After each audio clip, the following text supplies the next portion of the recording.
Oh, ito na nga dahil sa mga nangyayari dyan, no? Pinupush na nila si Vice Ganda tumakbo bilang presidente. Oo, sa 2028 dahil wala pa ngang ina-announce sa oposisyon.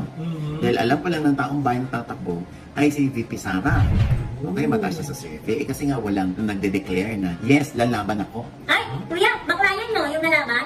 Ano mo naman lalaman? Bakla yun eh. Yes, nalaman ako.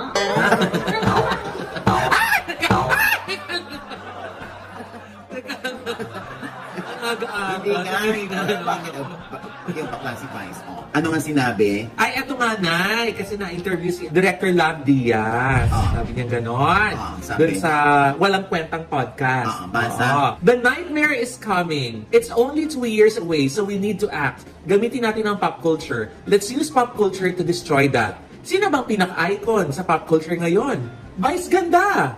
At maganda rin ang pananaw ni Vice. Gamitin natin. Let's use that. Sabi niya gano'n. Ba't ka nakaganon, Brenda? Oo nga. Hindi kuya, nakikinig lang ako. Kailangan yung, ano bang nakikinig sa'yo? Dapat tenga, hindi puso. Alam mo, sa totoo lang, no? Sabi nga nila, di ba, ang pagiging presidente ay destiny. Yes. Malay mo, destiny nga ni Vice. Dahil kung matatandaan ko pa dati, sabi ni Vice, kung tatakbo din lang naman siya sa politika, itatakbo na siyang presidente. Ah, talaga? Oo, hindi senador. Oo, doon na sa pinakamataas. Mag-aangat ka lang na mataas, doon na sa mataas. O, yun nga yun, pagiging presidente. Basta wala raw siyang gagastusin. Oo, basta alam lang ng tao na kung naniniwala yung mga tao sa kanya, di iboto siya. Kung hindi, huwag siya iboto. Ganon. Oo. Alam mo, sa totoo lang, no? Why not? Oo. Diba?